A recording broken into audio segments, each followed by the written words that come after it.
for the train to pull us up or down the hill. Good time. Thank you. The railroad you're riding today is a reconstructed portion of the old Georgetown, Breckenridge, and Leadville Railroad, the GBL. The first railroad in Missouri was the Colorado Central Railroad that began construction in Denver in 1870. Came up the mountains following Clear Creak through the towns of Arvada and Golden, Idaho Springs, and finally reached Georgetown in 1877. Shortly thereafter, the GBL was formed to build a connection line that would come up through the town of Silver Plume, tunnel beneath the Continental Divide of Upland Pass, and then drop down to the rich mining towns of Breckenridge and Leadville. However, after building only 5 miles west of Silver Plume, the Gray Line, now known as Bakerville, the parent company, the GBL, acquired another line, the Denver South Park and Pacific. The Denver South Park and Pacific reached Breckenridge and Leadville from a different direction, so there was no longer a need to continue this line, and it was cut back to Silver Plume. The railroad then consolidated into the Colorado and Southern, and then that eventually became part of the Spur Line system. You look on the left-hand side of the train, you can now see Clear Creak. Clear Creak gave our county its name, with Georgetown as the county seat. If you folks have ever heard of a little beverage known as Coors, every last drop of Coors was once water flowing in this canyon. This ice-cold water comes directly from snowmelt off the Continental Divide, and then Clear Creek works its way out of the mountains near Golden, where the Coors Brewery resides. It then joins the Platte River down to Denver. The Platte joins the Missouri, and then the Mississippi carries these waters to the Gulf of Mexico. Though only a 7-branch line out of Denver, this railroad was very profitable in the early days, bringing miners, their families, and supplies to the mountain communities, and taking the rich gold and silver ore back to the Denver and Golden mills to be processed. This continued until 1893, when the Sherman Silver Purchase Act was repealed. The price of silver dropped so low that mining for it was no longer profitable. At that time, tourism began to take over as the main source of revenue for the railroad. The fame of the Georgetown lived out throughout the country, even the world, as people came to ride on what was considered a scenic and engineering marvel of the 19th century. It was very fashionable to hop aboard the train in the morning in Denver, ride up Open Plume, have a picnic lunch in Silver Plume, and be back in Denver in time for supper.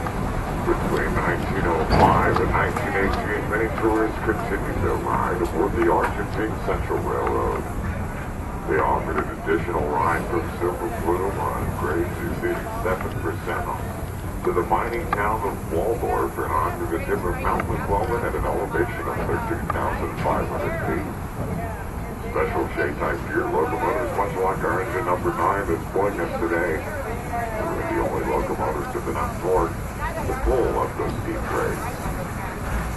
That short-lived line was often called the stairway to the stars. The heavy tourism continued on into the early 1900s, with as many as 7 trains a day bringing people up here to Silver Plume. However, by the 1920s, automobiles were taking over, and soon most people preferred that mode of transportation. Passenger business dwindled, but in 1927, the railroad discontinued passenger service altogether. The railroad continued to run a couple more freight trains a week for several more years. By the late 1930s, the business so poor they filed for abandonment of the line.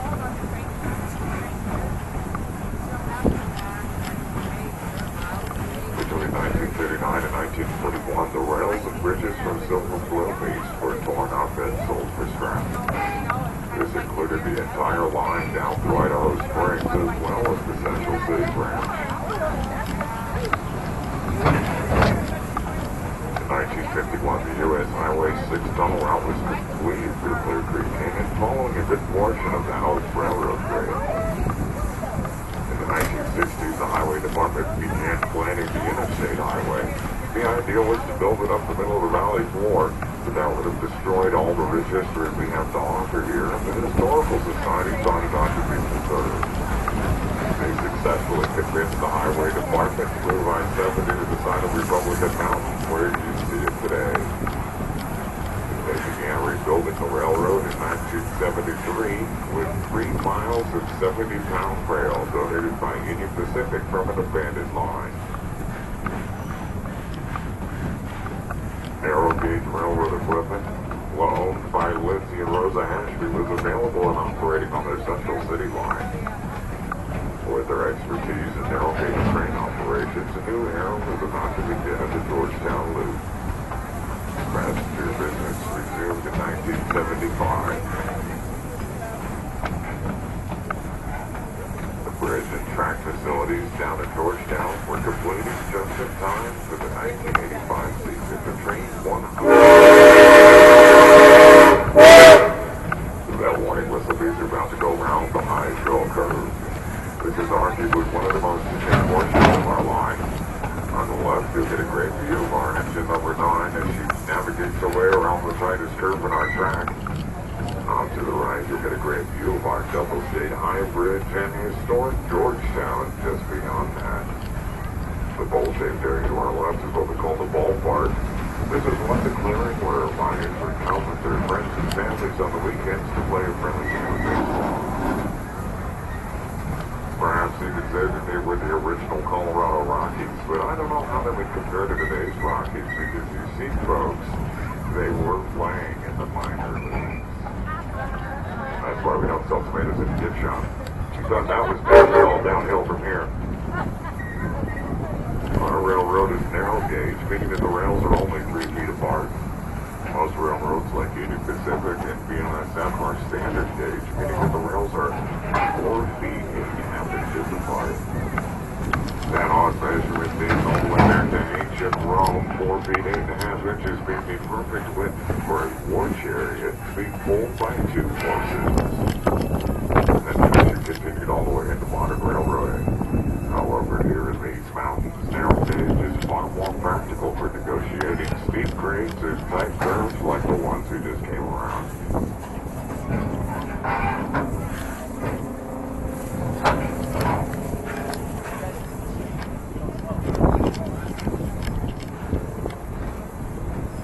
We will now be descending down what we call the ladder track.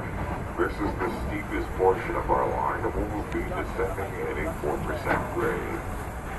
That means for every 100 feet forward we travel, we drop 4 feet in elevation. For some perspective, about 3 of our train cars equals 100 feet.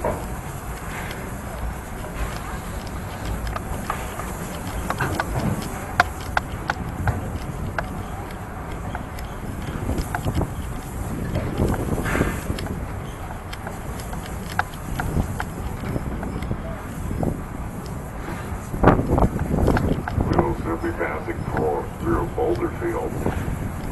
All of these rocks were cleared by hand. When they were building this railroad, there was no heavy equipment to move these large rocks. So they were hand drilled with a spike and sledgehammer, packed full of black powder, and then blown up into pieces small enough to be moved by hand or by horse. You may wonder just who has the honor of lighting the fuse. Why, only the most agile of us children. Children between the ages of 7 and 14 were employed by the railroad as powder monkeys. They were paid an honest day's wage of 30 to 75 cents a day, and their natural speed and agility allowed them to light the fuse and get out of the way before a sea of green came raining down upon them.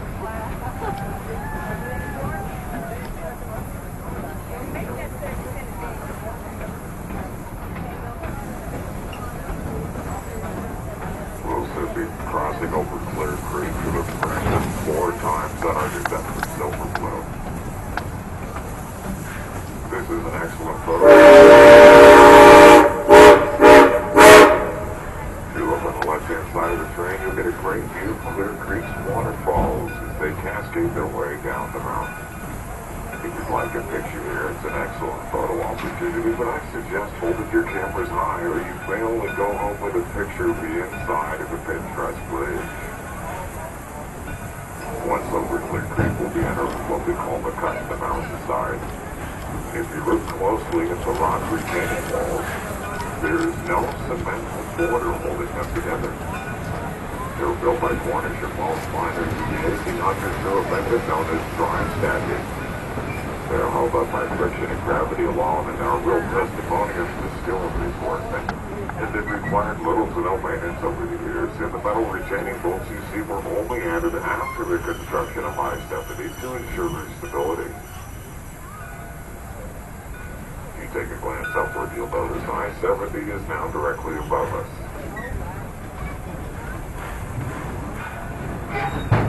We will now be arriving at our mine tour stop, so if you purchase one of the optional Everett Lebanon or Extended Lebanon mine tours, this is the only stop for all mine tours. We ask that you wait until the train comes to a complete stop as signaled by one blast of a whistle from the engineer before making your way to the forward cars to depart the train. Please be sure that you've gathered all your personal belongings, and we ask that you have your wristbands or tickets out and visible for the mine tour guides. Once you depart the train, head down to the White Hart House. All mine tours begin from the same location and start with a safety briefing.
This one is simply seen to continue on down the line.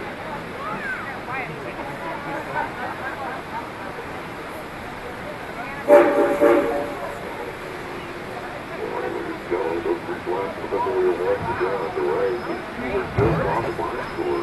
Welcome back. If you did not take the mine tour, well, I suppose you just have to come back and see it again. However, if you look up on the left-hand side of the train, you'll see everyone gathered around a small portal on this side of the mountain. The entrance to the Everett mine, a sister mine to the Lebanon.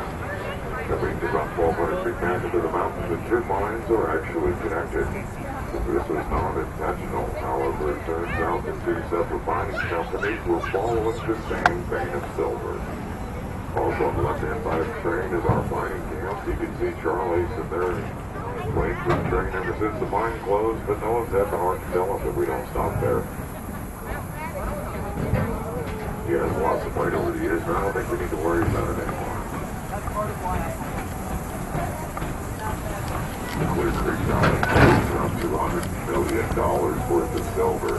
If that was at 19th century dollars, that would equate to about $3.5 billion today.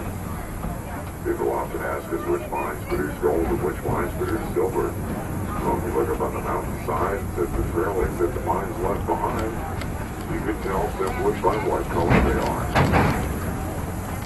Gray trailings, as you might imagine, indicate a silver mine, whereas indicate that mine produces gold. The white was that you just heard means the amount of pass over the side of the Hall Tunnel.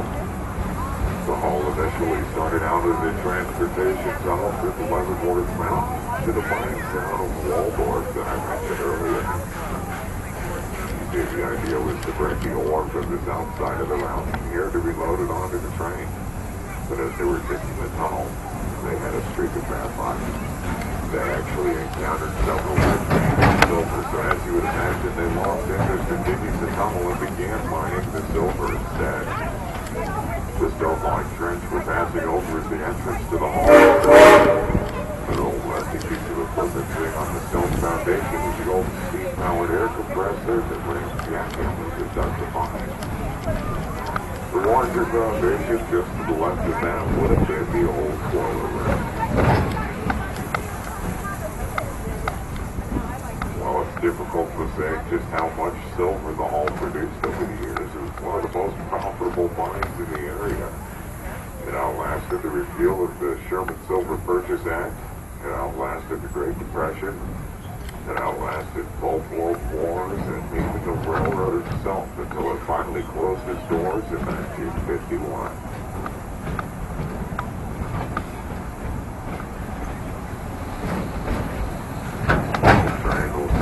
A curve will look under the downhill side of the train. You will see a set of tracks.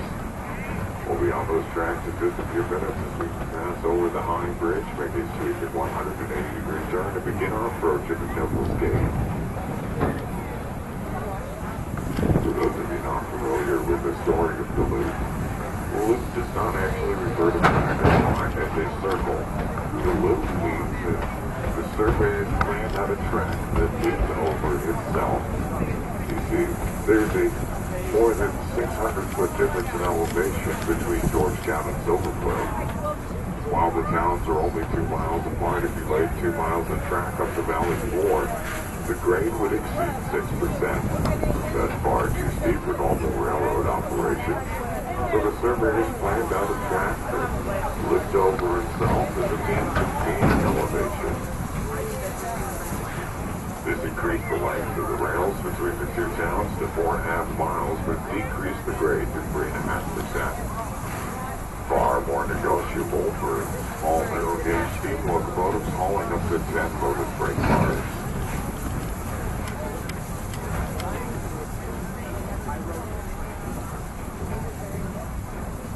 Also on the left-hand side of the train, you may see a small white sign with the number 52 on it. That is not our speed limit. Our speed limit here at the loop is only about 50 miles an hour. That sign is actually a mile marker, showing that we are 52 miles from Denver Union Station by rail.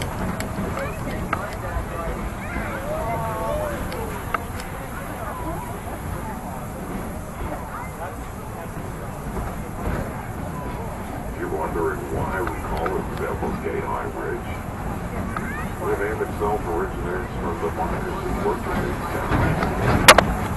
Back in the morning, the valley was completely cleared of all of its trees. They were cut down to build the boom town, shore up the mines, or burned as fuel. The miners said with the lack of any trees in this valley, the wind would blow so hard through the mountain it came in. It sounded as though the devil himself was howling.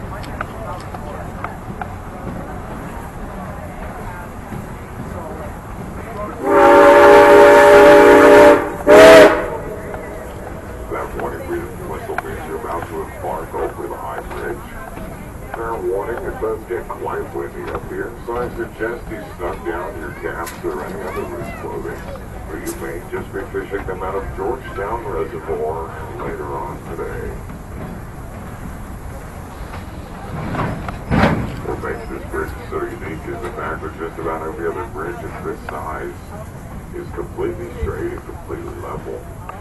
However, our 300-foot long bridge is on an 18.5-degree curve and a grade of over 1%, meaning that the side we're entering on is about 4 feet higher than the side we'll exit off of. On the left-hand side, you're going to get a view of the Temple skateboarding area, and on to the right, historic Georgetown.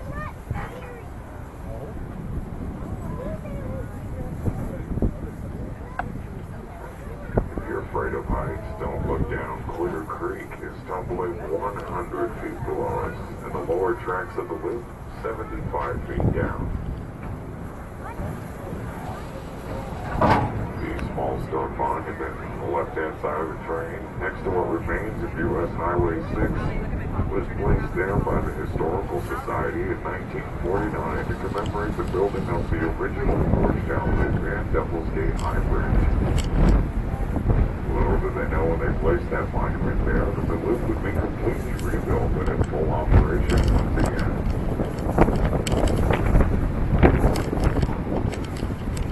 Our locomotive today was hired for our city built to be listed by Bumper Company number 9. Serial number 9 is a shape-type locomotive built in 1923 by the locomotive itself.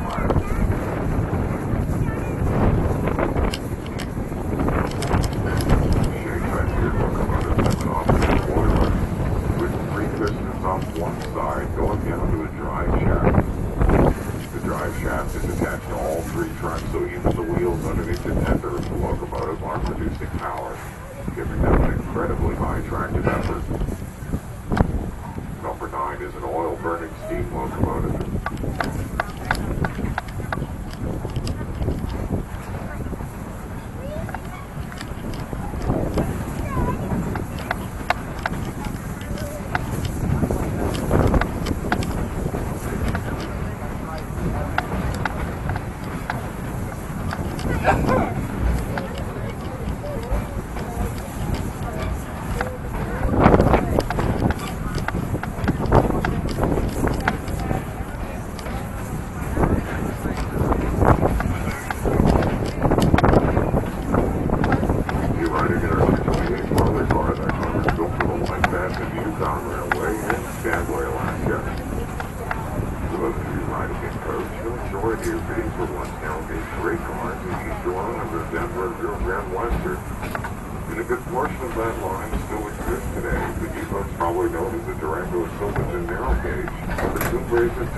Scenic railway.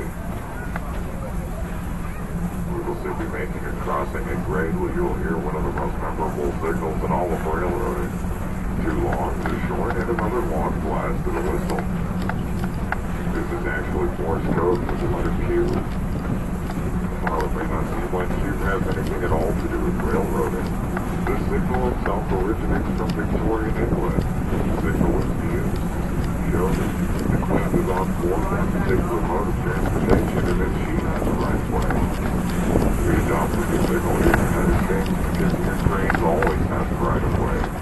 So if you leave 2 longs short and another long blast of the whistle, you might just want to take a look around because that train is not going to stop at you.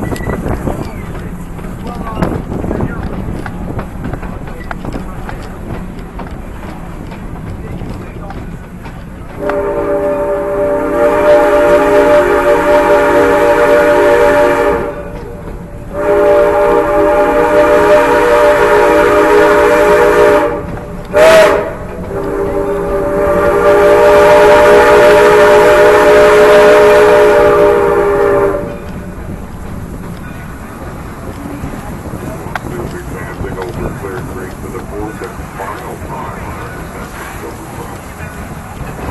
You know, we said back in the day, you never even had to look up into the captain's control. You only had to listen to the